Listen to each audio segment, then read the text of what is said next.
Commander Hannah Park focused intently on the flashing red indicator on her console. The urgent broadcast had come in 18 hours prior from Outpost Arbus, one of humanity's most distant military outposts. The communication was concise, just a regulation distress signal succeeded by absolute silence. "Execute the signal analysis once more," she directed, her voice composed despite the apprehension growing inside her. Lieutenant Su gave a nod, his fingers moving nimbly across the holographic interface. "Signal verified, Commander. It originated unequivocally from Arbus and adheres to all standard UF emergency procedures." Hana stood up from her seat and walked toward the expansive viewport that took up much of one command center wall. From this vantage point aboard Watchpoint Station, the stars appeared tranquil. Not many realized this modest-looking orbital platform contained one of the most advanced communication centers in human-controlled space. "What was the latest status update from Arbus?" she inquired. "All systems nominal, Commander. The routine report submitted 3 days ago indicated no abnormal occurrences. The Science Division was busy documenting mineral finds on the moon's surface. The security team noted nothing unusual." Hana's thoughts rapidly assessed the potential scenarios. Arbus was positioned at the extreme limit of human-held territory, close to the neutral zone dividing Earth's colonies from the Archan Dominion. The Archans were an old spacefaring civilization recognized for their rigid hierarchical structure and tendency toward territorial expansion. For many decades, they had adhered to the Galactic Concordat, which clearly defined the borders between their domain and humanity's. Yet, Hana had never placed complete faith in them. "Display the star chart," she commanded. The main view screen changed, presenting a three-dimensional representation of the sector. Outpost Arbus flashed in red near the boundary line. 3 additional human outposts appeared in green, establishing a defensive line along the neutral zone. "Verify the status of the other outposts," Hana instructed. Several minutes elapsed while Lieutenant Su transmitted encrypted inquiries via subspace channels. His complexion turned noticeably paler.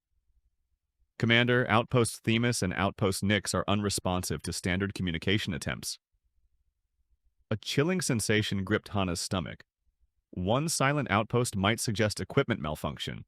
3 silent outposts indicated something significantly worse. "Notify Admiral Kim without delay. Classify this situation as Security Level Alpha and ready my shuttle. I must reach Earth." As her personnel hurried to execute her directives, Hana proceeded to her private quarters and initiated her secure terminal. She rested her palm on the scanner, then leaned in for retinal confirmation. The computer emitted a soft hum before revealing a concealed file directory, accessible only to commanders of her clearance level. The file bore the simple title, Prometheus Protocol. For generations, humanity had portrayed itself to the galaxy as non-violent explorers and merchants. Their spacecraft were presented as scientific research vessels, their stations devoted to study and trade. This was the image observed by alien civilizations, a youthful species keen on learning and collaborating. It was an intricately fabricated deception. Beneath Mars's surface, concealed within asteroid fields and hidden inside the moons of gas giants, humanity had constructed the most extensive and sophisticated war fleet the galaxy had ever witnessed. Vessels equipped with weapon systems contravening every arms control treaty Earth had ever endorsed. Soldiers conditioned from birth for warfare in all types of environments. AI systems engineered for strategic combat against specific alien physiologies and technologies. All awaiting a command, all concealed in plain view. Hana transferred the Prometheus activation codes to her secure tablet and erased every record of her access. If her instincts proved accurate, if the Archans had indeed initiated hostilities against human territory, she would require these codes. 30 minutes later, her shuttle disengaged from Watchpoint Station. As the small vessel gained speed toward the closest jump point, Hana examined the limited data available. The distress transmission lacked any specifics regarding the events at Arbus, only the emergency code and location. Standard protocol during an attack involved transmitting as much information as possible. Sensor data, enemy vessel types, weapon signatures. The utter absence of such details implied the assault had been rapid and devastating. Lieutenant, during our journey, retrieve all intelligence briefings on Archon fleet movements over the last month, she stated. Affirmative, Commander. However, our intelligence concerning Archon military activities is restricted. Their vessels become challenging to monitor when they engage their displacement fields. Hana acknowledged this fact. Archon technology had consistently surpassed human capabilities in specific domains. Their displacement fields could manipulate light and sensor waves around their ships, rendering them almost undetectable by standard methods. Almost, but not entirely. Scan for gravitational disturbances in the sector. Their displacement fields might obscure their ships from sensors, but they still possess mass. The jump point materialized ahead, a vibrant distortion in space where the structure of reality was sufficiently fragile to penetrate. The shuttle positioned itself, then accelerated. For a bewildering instant, Hana experienced a simultaneous sensation of stretching and compression as they traversed the quantum tunnel. Upon emerging, Earth's solar system lay before them. The blue-green sphere of humanity's origin world gleamed in the void, encircled by the sparkling lights of defense platforms and civilian stations. Her communications console signaled. Commander Park, this is Earth Orbital Control. Admiral Kim requests you proceed directly to Luna Base. A security detail will rendezvous with your shuttle. Acknowledged, Control, adjusting course for Luna. As they neared the moon, Hana gazed at the seemingly desolate surface. Few outsiders were aware that beneath those gray expanses resided the core of human military command, an immense complex excavated from the lunar bedrock, shielded by multiple layers of defenses, both conspicuous and clandestine. Her thoughts drifted back to the silent outpost and the personnel stationed there. If the Archans had attacked, there would be no survivors. Their military strategy left no room for prisoners or witnesses. Humanity had braced for this eventuality. The colossal fleet constructed in secret, the weapons developed despite treaty limitations, the soldiers rigorously trained, all would soon come to light, and the galaxy would discover that humans had never been the peaceful race they feigned to be. The impending war would fundamentally alter the galactic power dynamics, and it had commenced with a simple distress signal from the periphery of human space. The Terran Defense Council chamber was situated deep beneath the moon's surface. The elliptical chamber was hewn from lunar rock, its walls fortified with layers of quantum-hardened alloys blocking all incoming or outgoing signals. 50 seats, organized in concentric semicircles, faced the central presentation area where Admiral Kim stood next to a luminous, holographic display. The council convened in full session infrequently. Today, every seat was occupied. Hana Park stood rigidly beside the entrance, observing the expressions of Earth's most influential figures. Some appeared fearful, others irate. A select few seemed almost eager. Admiral Kim's voice resonated through the chamber as he manipulated the holographic representation of Outpost Arbus. The station's external hull showed breaches in several locations, its defense mechanisms obliterated with surgical accuracy. The assault commenced at 3:47 hours, Earth Standard Time, he stated, his experienced face stern in the hologram's blue luminescence. Initially, they incapacitated the long-range communication system, followed by the sensor network. Finally, they penetrated the primary habitat module. The hologram transitioned to display energy readings collected by automated systems. Erratic lines of red and purple pulsed on the screen. These weapon signatures correspond to known Arcan particle cannons, Kim went on. We have verified comparable attacks on outposts Themis and Nyx. All 3 stations were assaulted within a 20-minute time frame. No survivors. Chancellor Lee, a lean man with silver hair, leaned forward from his seat at the center of the foremost row. As the council's civilian leader, his voice held significant influence.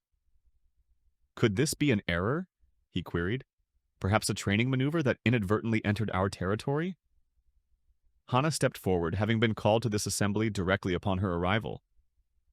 No, Chancellor, the Archons violated 3 distinct defensive perimeters. They prioritized critical systems before targeting the command center. This was a premeditated and synchronized assault. She touched her wrist-mounted device, and the hologram switched to a tactical map of the border area. The sequence of attacks implies they were evaluating our response readiness. The outposts were targeted based on their strategic significance. The room grew quiet as the gravity of the situation sank in. For nearly 80 years, humanity had preserved peace through a delicate equilibrium of diplomacy and apparent military frailty. Officially, Earth's military comprised a minor defensive fleet and a limited number of outposts. The reality was known solely to those present in this chamber and a handful of others. We have also intercepted communications indicating Archon battle groups are mobilizing, near 4 additional border sectors, Admiral Kim added, marking new regions on the map. They are preparing for something larger. Counselor Yun, representing the Martian colonies, rose. Why initiate this now? The Concordat has remained effective for decades. What has altered? Kim signaled to an aide, who displayed a fresh image featuring mineral surveys of the area surrounding Outpost Arbus. Our scientific team made this discovery 3 weeks ago. A previously unidentified deposit of hyper-dense thorium. It constitutes the largest concentration ever located. Counselor Yoon slowly resumed his seat. Hyper-dense thorium is the essential element for faster-than-light propulsion.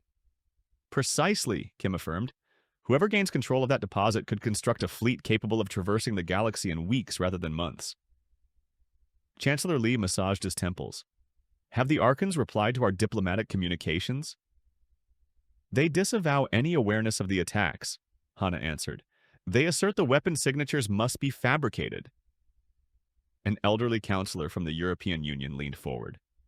And you are convinced this is a fabrication? Yes, Hana stated firmly. Our intelligence indicates the Archon High Command directly sanctioned these assaults. They perceive us as feeble and unlikely to retaliate forcefully. Chancellor Li stood and moved to the room's center. The hologram projected blue shadows across his features as he addressed each council member individually. For generations, we have concealed our actual power, he spoke softly. Following the Proxima Centauri massacre, we vowed that humans would never again be found vulnerable. We constructed our clandestine fleet. We engineered weapons that breached every treaty we endorsed, all while portraying ourselves as peaceful explorers? He turned towards Admiral Kim. How rapidly can we deploy the Shadow Fleet? The initial wave can be ready for action within 12 hours, Kim responded. Complete deployment would require 36 hours. Li nodded slowly. Then it appears the moment for Protocol Prometheus has arrived. The words resonated in the chamber like a pronouncement of doom. Protocol Prometheus, the command to mobilize humanity's concealed armada. Around the room, council members shifted uneasily. They had all prepared for this contingency, had all sanctioned the vast expenditures on the secret fleet, yet confronting the prospect of unleashing it was another matter. We ought to conduct a vote, suggested Counselor Choi from the lunar colonies. Chancellor Li shook his head. Protocol Prometheus necessitates only the authorization of the Chancellor and the Fleet Admiral in instances of direct assault on human territories. Nevertheless, I welcome the Council's perspectives. One after another, the councillors expressed their views. The majority favored activation, a few advocated for caution or a final diplomatic effort. Ultimately, Chancellor Li faced Admiral Kim. Prepare the fleet for comprehensive deployment. Target solely Archon military installations. Avoid civilian casualties if feasible. Kim nodded and departed the chamber to transmit the commands that would awaken thousands of vessels and tens of thousands of soldiers from their concealed bases across the solar system. As the council commenced deliberations on the logistics of war, Counselor Song, the most senior member present, murmured quietly to those nearby, "May whatever deities exist show them compassion, for Prometheus will not." Hana registered the words and felt a shiver traverse her spine. The Archons possessed no inkling of what they had provoked. The galaxy was poised to discover that humanity's tranquil exterior had been the most significant deception in interstellar history. And she would be on the front lines when the tempest erupted. The red emergency indicators flashed in sync with the alarm as Captain Jin Choi's cryo-sleep capsule hissed open. Chilly air escaped as he opened his eyes, his thoughts instantly sharp despite having been inert for 3 years. The neural implant at the base of his neck activated, linking with the ship's systems and delivering data straight into his consciousness. Date, March 26, 2155. Status, emergency activation. Alert level, Alpha, Command, Prometheus active. Jin's pulse quickened. Those two words, Prometheus active, were a contingency he had trained 2 decades to address but never anticipated hearing. It signified the onset of war. He extracted himself from the capsule, his muscles reacting flawlessly due to the electrical stimulation received during cryosleep. The chamber floor felt cold beneath his bare feet as he swiftly donned the black uniform, waiting in the storage unit next to his capsule. Around him, 11 other capsules were opening. His senior staff were awakening simultaneously, their expressions mirroring the same blend of astonishment and resolve.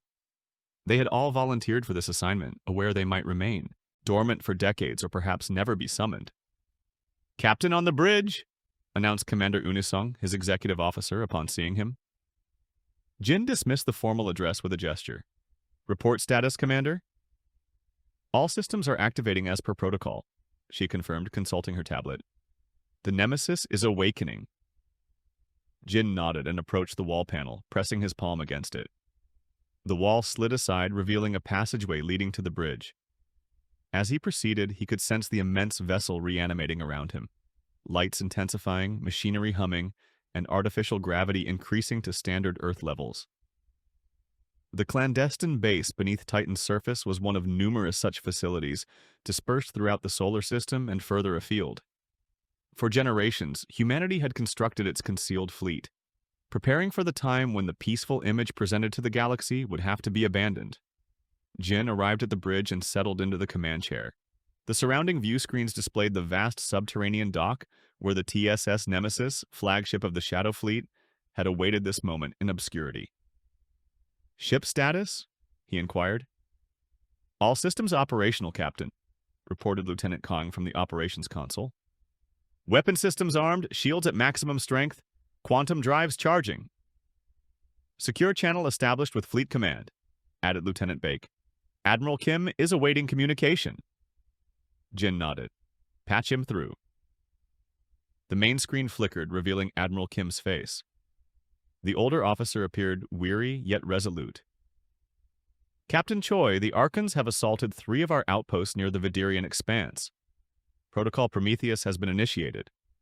Your directive is to lead the first strike group and neutralize the Archean forward command post in the Riel system."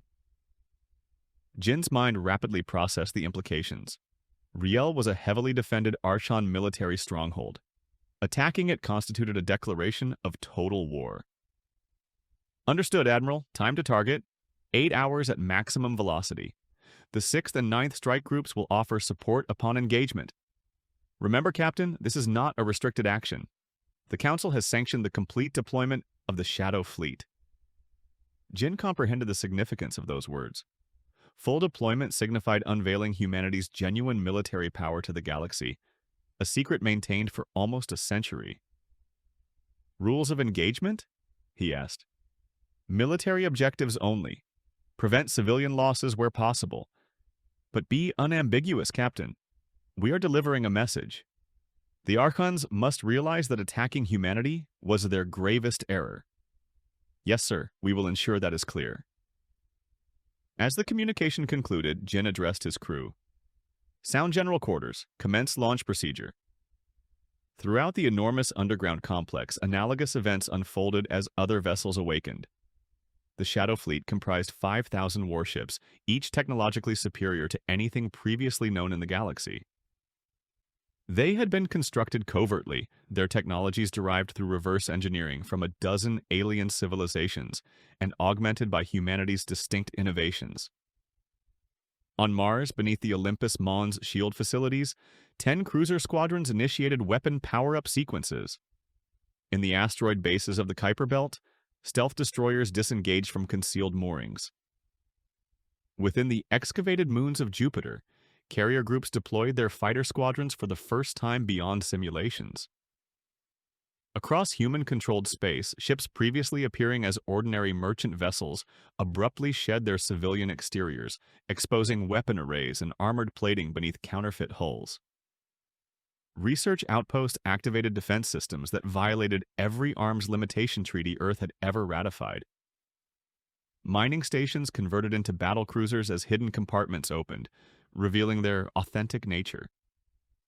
Aboard the Nemesis, Jin observed his bridge team operating with practiced skill. Despite years spent in cryosleep, they functioned as if continuously on active duty, a credit to the neural training programs that maintained their proficiency even during dormancy. "Captain," Commander Song reported, "receiving fleet status updates. 97% of vessels report operational readiness. Estimated time to full deployment, 6 hours." Jin nodded, sensing the immense historical importance resting on his shoulders. Generations of humans had built this fleet, hoping it would remain unused. Now leading the initial assault fell under his responsibility. "Initiate the jump sequence," he commanded. "Our primary objective is the Archon forward command post in the Riel system." The massive doors overhead the subterranean dock started to separate, exposing Saturn's rings shimmering in the sunlight. Throughout the solar system, analogous secret bases were opening, releasing the vessels of the Shadow Fleet into space. On screens, across the bridge, thousands of ships materialized as they deactivated their cloaking fields for the first time.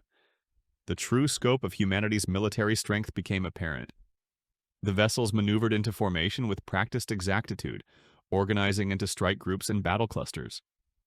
The Nemesis ascended from its dock, its engines radiating blue energy as it accelerated toward the jump point.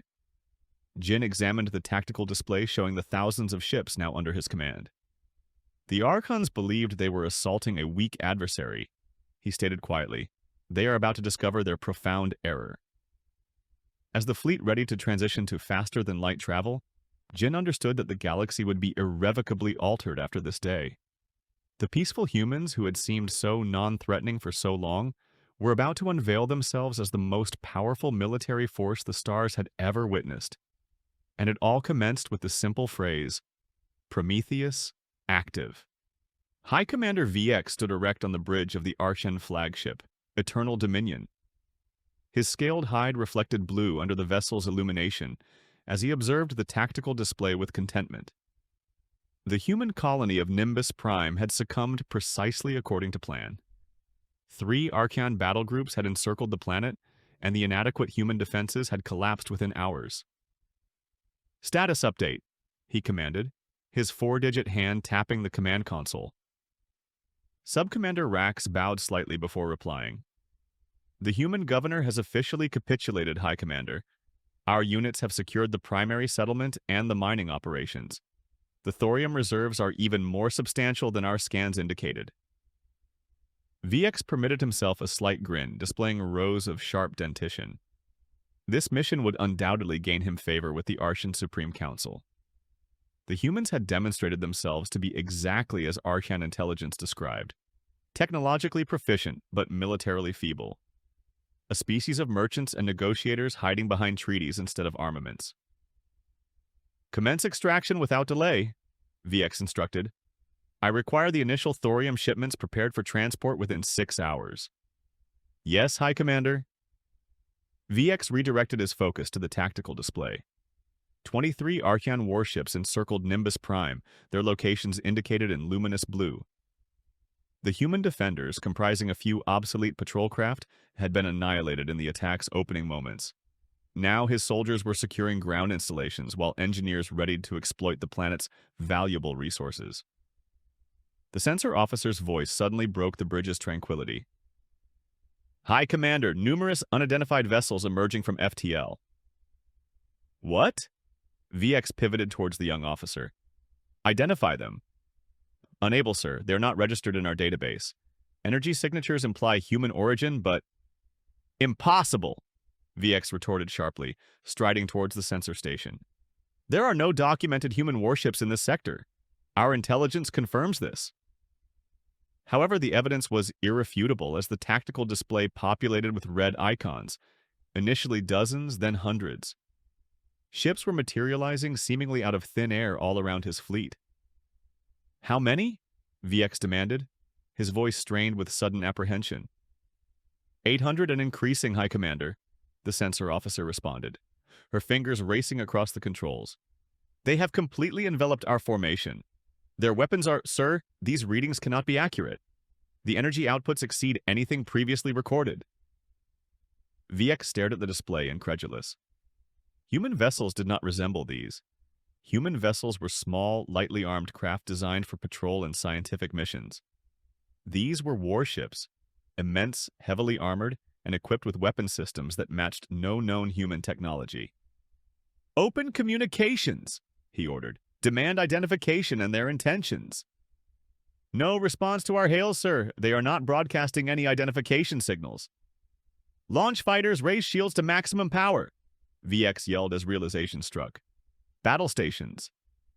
But it was too late. The human fleet initiated fire without preamble. No demands for surrender, no ultimatum, just a silent, catastrophic assault. The initial salvo penetrated the shields of 3 Archon cruisers as if they were non-existent. The vessels detonated in silent explosions of light and debris. "Shields compromised on decks 12 through 20, reported the defense officer. "Weapon systems unresponsive." VX gripped the command railing as the ship jolted from multiple impacts. "Return fire! All vessels engage at discretion." Aboard the TSS Nemesis, Captain Jin Choi sat composed in his command chair, observing the battle progress on the main view screen. The Archon fleet, once deemed among the sector's most formidable, was being methodically annihilated by his forces. "Their ships are attempting to regroup near the moon," reported Commander Song. "Shall we give chase?" "Unnecessary," Jin replied. "Target their engines and weaponry, prevent their escape, but do not destroy them entirely." "Not yet." The bridge crew operated with cold efficiency, orchestrating the attack with a precision born from years of simulated combat drills. Although this was their inaugural actual battle, they performed as if seasoned veterans. "Sir, the Archons are trying to request reinforcements," Lieutenant Bake announced from communications. "Should we jam their transmissions?" "No," Jin stated. "Allow them to call. Let the entire Archon Dominion witness the consequences of attacking human territory." The chamber grew silent as the large doors at the opposite end opened. The Archon Supreme Leader entered first. Once recognized for his proud demeanor and intricate ceremonial armor, he now wore simple robes.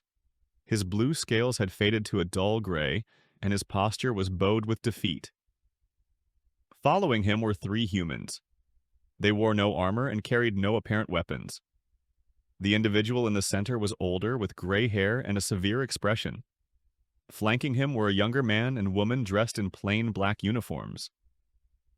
"Chancellor Lee of Earth," announced the station's AI, "accompanied by Commander Park and Captain Choi of the Terran Defense Force." The assembled representatives observed in silence as the humans assumed their positions at the central podium. Many had never encountered a human directly before. They appeared physically unremarkable. No claws, no natural plating, no significant size or musculature. Yet these seemingly delicate beings had brought the Archon Dominion to submission in merely 3 weeks. Chancellor Lee stepped forward. Unlike most species who might commence with formal salutations and diplomatic pleasantries, he spoke forthrightly. "For 80 years, he stated, his voice calm yet resolute, humanity has offered its hand in peace. We have conducted trade equitably, shared knowledge generously, and meticulously respected established boundaries. We requested only reciprocity." He gestured, and a holographic display materialized above the chamber, showing a small space station, Outpost Arbus, as Archon warships approached. The delegates watched silently as the station was obliterated, its personnel eliminated. "This was your response to our friendship," Lee continued, "and now you have witnessed ours." The hologram shifted, displaying the human fleet. Thousands of warships featuring designs never witnessed before, armaments that challenged known physics, and defense systems rendering them nearly impervious. "The fleet you observed is merely our initial response contingent," Lee declared. "Our complete military strength is roughly 20 times greater than what you have seen thus far." A wave of disbelief spread through the chamber. If this statement was accurate, the humans commanded the most potent military force in the known galaxy. "For generations, we concealed our true power," Lee elaborated. "We presented ourselves as peaceful explorers and traders. This was not falsehood. Peace is genuinely our preferred state. But we have never been vulnerable." The Archon Supreme Leader stepped forward, his voice hollow with defeat. We misjudged, he confessed to the assembled dignitaries. We assumed the humans were weak because they opted for peace. We erred. Lee nodded. The Archon Dominion will surrender unconditionally. All occupied territories shall be restored to their rightful inhabitants. Your military forces will be demobilized. Your government will undergo restructuring under supervision. The Supreme Leader looked up, a trace of his former pride resurfacing. And should we decline? Lee's expression remained constant. Then you have already observed the outcome. The decision rests with you. The conditions were laid out. The Archans would relinquish their empire, their military reduced to a solely defensive capacity, their government incorporating representatives from all species they had subjugated. As for the rest of you, Lee addressed the other representatives, humanity requires only that you reaffirm your dedication to the Galactic Concordat, incorporating new verification measures to guarantee adherence. The summit extended for hours as specifics were hammered out. Finally, with unsteady hands, the Archon Supreme Leader affixed his signature to the surrender accord. One by one, the other representatives endorsed the revised Concordat. As the official proceedings concluded, Commander Park and Captain Choi stood near a viewport, observing the departing delegates. "Do you believe they truly grasp it yet?" Hana asked quietly. Jin watched the alien representatives, their postures conveying shock.